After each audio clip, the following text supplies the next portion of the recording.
Okay, this is gonna be a ridiculous question, but aside from the games you've created, what are some of the greatest video games ever created to you? Like, what video games have been, like, either impactful to you in your life or maybe you've seen created and you're like, "Huh, that's a beautiful art piece." Like, it could be in a totally different realm. Like, obviously for me, I return too often to the single player domain of role-playing games, of the Elder Scrolls series, Skyrim. That was like a world that they created. A recent game, Baldur's Gate 3, that was really incredible piece of work and art and doing a lot of innovative stuff, again, in the single player domain. Is there games like that outside the ones you've created? I'm most impressed with the games that have created what appears to be a full living, breathing world.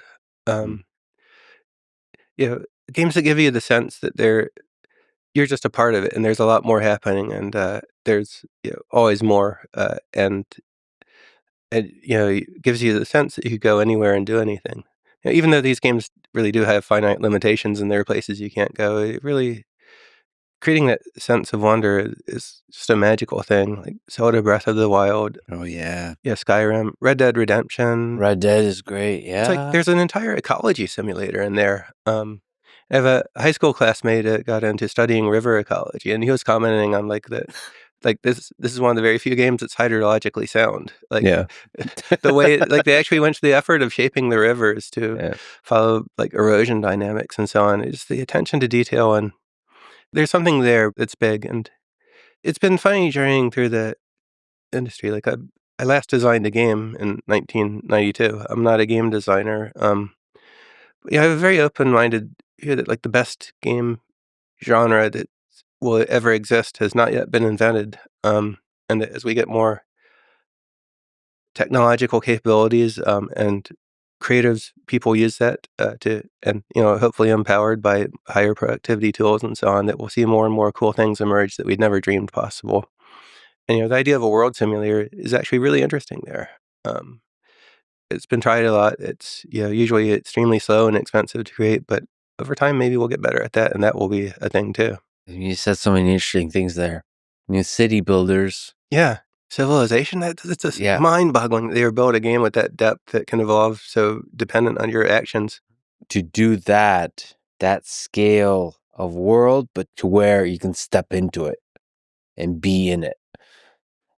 I think Red Dead is a great example, but to do Red Dead Redemption in a way where you can walk around with friends at a large scale, and I guess what you have given so many years to is creating the tools that enable the artist to give that attention to detail that Red Dead does on several of the things.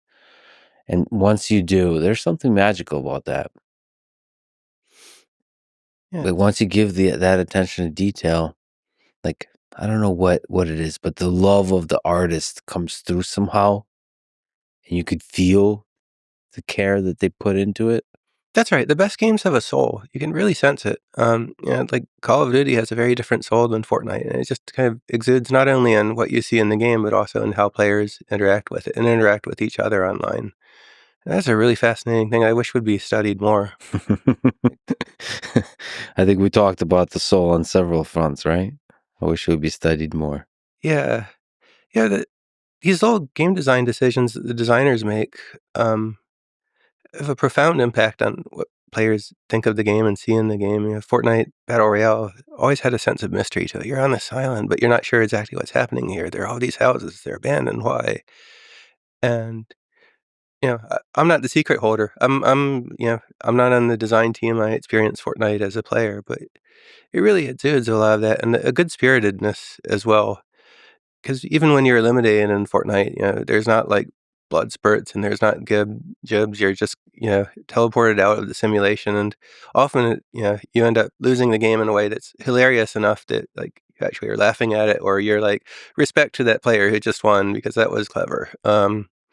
And it creates a very different dynamic than these other games where players tend to be very very positive towards each other. One of the things I like to do in Fortnite just to kind of gauge how the game is going is I play fill squads. I'll get match made with, 3 other random players and play a game together. Sometimes they have voice chat, sometimes they don't, and, back when our matchmaking regions were bigger, I learned a little bit of, like, battlefield Spanish, so I could speak with the people who are down as far Battlefield south as, Spanish. Mexico City, and, the positivity of the interactions there, among just every kind of person you might ever meet online were really quite impressive and completely unlike what you would see in a game like Call of Duty, where it's always, Mhm. everybody's gotta be an edgelord. Uh, I love online gaming culture.